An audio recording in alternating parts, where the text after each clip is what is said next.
After my family spoke up, the school treated us badly, and kids started bullying me and my brother because of our faith. And the school did nothing to stop it. It hurt a lot, but I kept trusting God. I believe kids like me should be able to live our faith at school without being forced to go against what we believe. I hope no other family has to go through what mine did. Thank you.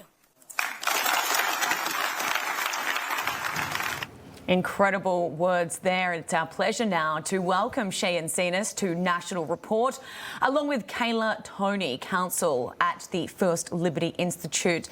Shea, thank you so much for joining us today.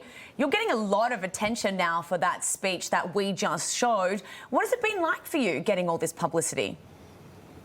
Well, first off, thank you for having me, Sean and Sarah. It's been pretty cool. I've had a lot of people that I don't even know come up to me and say that I've done a great job, and just makes me feel good that there's a lot of people on my side.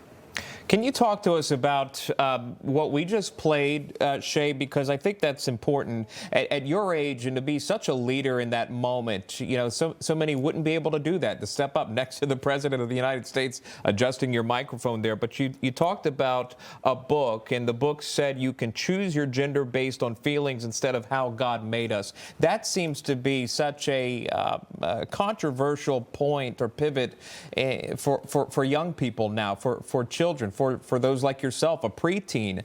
Can you talk to us about why you felt compelled, why you felt it necessary to speak on that topic?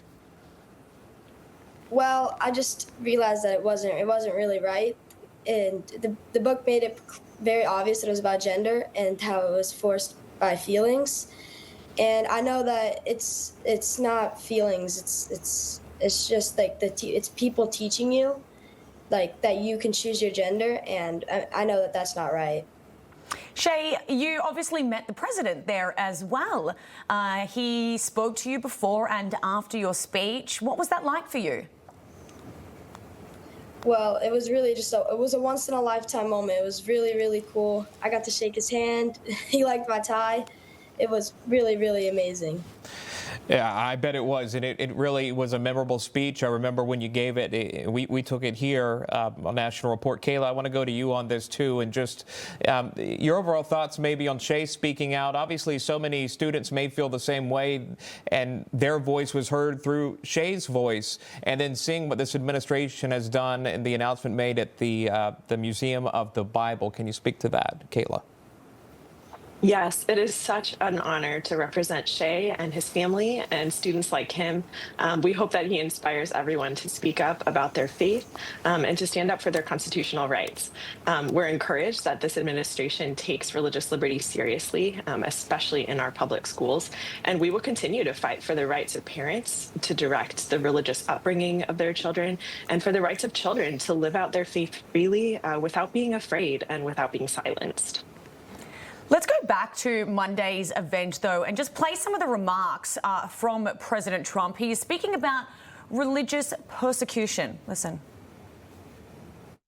For those people that are a little bit naive or not well-read, there is a tremendous anti-Christian bias. We don't hear about it. We don't think about it. You hear about anti-Semitic, but you don't hear about anti-Christian. Now, you have a strong anti-Christian bias, but we're ending that rapidly. I will tell you, it's a whole... We're in a much different world today than we were 1 year ago. This is like a different world. Now, Shea, when you hear those words and you see the current, status of the world that we live in right now, what are your thoughts?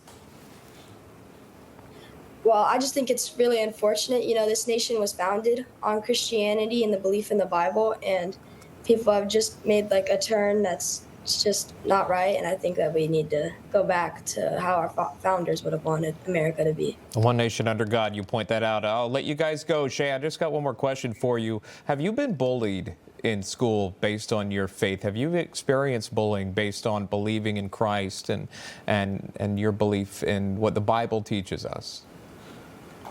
Well, yes. After I stood up about the book, I had a lot of people like hating on me, saying like that I should move schools, saying that like very mean things to me. A lot of parents wouldn't let me hang out with their kids because of what I did, but I kept trusting God all the way through, and I'm now at a private school where everybody like loves what I did, and it's really awesome. Information. Truth is freedom. Is Newsmax. It's real news for real people.